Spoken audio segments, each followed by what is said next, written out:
തെരഞ്ഞെടുപ്പ് കാലത്ത് കോംപ്രമൈസ് ചെയ്തിട്ടില്ല, പിന്നീട് ഇനി തെരഞ്ഞെടുപ്പ് കഴിഞ്ഞിട്ട് കോംപ്രമൈസ് ചെയ്യാൻ പോണ ഈ രാജ്യത്തോടുള്ള കേരളത്തിന്റെ പ്രഖ്യാപനമാണ് ഞങ്ങളുടേത് മതേതര കേരളമാണെന്ന്. അതമ്മ ഒരു പോറൽ വീഴ്ത്താൻ സമ്മതിക്കില്ല. തെരഞ്ഞെടുപ്പ് കാലത്ത് കോംപ്രമൈസ് ചെയ്തിട്ടില്ല, പിന്നീട് ഇനി തെരഞ്ഞെടുപ്പ് കഴിഞ്ഞിട്ട് കോംപ്രമൈസ് ചെയ്യാൻ പോണ ഒരു കോംപ്രമൈസും ഇല്ല. കേരളത്തെ ഭിന്നിപ്പിക്കാൻ സമ്മതിക്കില്ല. വരാനിരിക്കുന്ന തലമുറകൾ സൗഹാർദ്ദത്തോടു കൂടി, നമ്മുടെ മക്കളും കൊച്ചുമക്കളും സൗഹാർദ്ദത്തോടു കൂടി ജീവിക്കുന്ന ഒരു കേരളം, അത് തകർക്കാൻ ഒരു ശക്തിയെ സമ്മതിക്കില്ല. എന്തു വില കൊടുത്ത് അതിനെ എതിർക്കും. വ്യക്തിപരമായി എന്നെ ഇഷ്ടമില്ലെങ്കിൽ പറഞ്ഞു, എന്നോട് എല്ലാവർക്കും ഇഷ്ടം ഉണ്ടാവണമെന്നില്ല, അനിഷ്ടം ഉണ്ടാവും. ചിലപ്പോൾ എന്റെ സ്വഭാവം ഇഷ്ടമില്ലായിരിക്കും.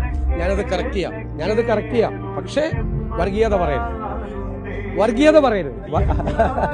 ബിജെപിയുടെ ഔദ്യോഗിക പേജ് വന്നിരിക്കുന്നത് അങ്ങേ മുഖ്യമന്ത്രിയാക്കിയത് പാണക്കാട് എന്ന് പറഞ്ഞൊരു ചിത്രം ഉൾപ്പെടെയാണ്. അല്ല, ബിജെപിയുടെ പരിപാടി എന്താണ്? വിദ്വേഷ പ്രചരണമാണ്.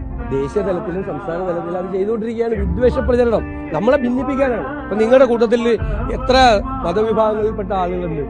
നിങ്ങൾ എത്ര ഇതാണ് ഇടയ്ക്കിടയ്ക്ക് ഈ മൈക്ക് വയ്ക്കുമ്പോൾ ഒരു തള്ളലല്ലാതെ ഭയങ്കര സ്നേഹബന്ധവും ഹൃദയബന്ധവും നിങ്ങൾ തമ്മിലില്ലേ? വിവിധ സ്ഥാപനങ്ങളിൽ വർക്ക് ചെയ്യുന്നവർ. അതിലൊരു ഭിന്നിപ്പുണ്ടായാലും ഒന്ന് സങ്കല്പിച്ചു നോക്ക്. എനിക്ക് ഇമാജിൻ ചെയ്യാൻ പോലും പറ്റില്ല. അതൊന്നും സമ്മതിക്കില്ല കേരളം. നമ്മൾ പറയില്ല, ഈ തെരഞ്ഞെടുപ്പിന്റെ പ്രഖ്യാപനം ഈ രാജ്യത്തോടുള്ള കേരളത്തിന്റെ പ്രഖ്യാപനമാണ് ഞങ്ങളുടേത് മതേതര കേരളമാണെന്ന്. അതമ്മ ഒരു പോറൽ വീഴ്ത്താൻ സമ്മതിക്കില്ല.